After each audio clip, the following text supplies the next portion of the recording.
Hello বন্ধুরা, কে কেমন আছো? রান্নাঘরে ঢুকে পড়েছি আমি। এটা চিকেন কষা বানাচ্ছি।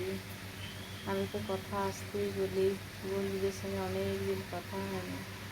অনেক বন্ধু হয়েছে আমার ফেসবুকে, প্রিয়জন একজন হয়তো।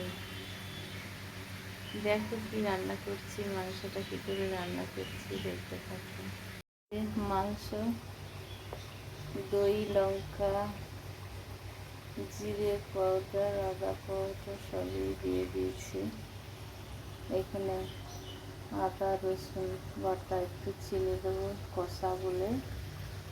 আর এখানে পেঁয়াজ কেটে নিয়েছি, আলু ভেজে নিয়েছি, সব একসঙ্গে কষাচ্ছি। পেঁয়াজটা দিয়ে দেখতে থাকবেন।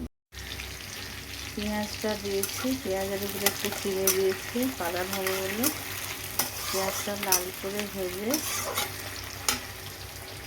তারপরে মশলাটা দেবো, ভেজে মাংসটা দেবো, তারপরে আলুটা দিয়ে কষে নামাবো। মশলাটা হয়ে গেছে। কষা মাংস করলে তো বেশি কষবো না, মশলাটা মাংসের সঙ্গে কষা হবে। ওটা পুরো দিয়ে দেবো।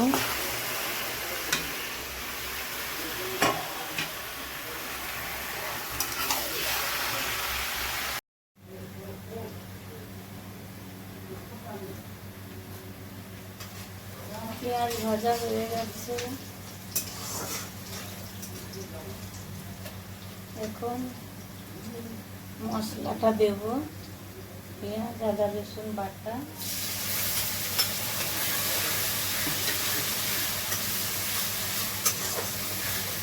আমার রান্না ভালো নয় যে নাকি বন্ধুদের বলতে পারবো না, বন্ধুরা বলবো আমি কেমন রান্না করি, ছোটো ছোটো রান্না। ঠিক আছে বন্ধুরা।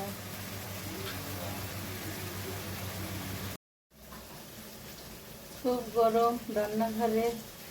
পেঁয়াজটা ভাজা হয়ে গেছে, মশলাটা ভাজা হয়ে গেছে। মশলাটা ভেজে মাংসটা দেবো। দেখা যাচ্ছে না ভালো করে মাংসটা, আগে দেখিয়েছি। বন্ধুরা, তোমরা কেমন রান্না করো আমাদের একটু শিখিও, ভালো করে আমি রান্না করতে পারি না। ঠিক আছে। সে दोस्तों मेरा खाना बनाना देखो देखो, चिकन रेडी है। पहले मेरे को देखो, मेरे पूरा पसीना आ गया। मेरा एल्वेस्टर का घर है, इसलिए पूरा पसीना आ गया। Thank you thank you.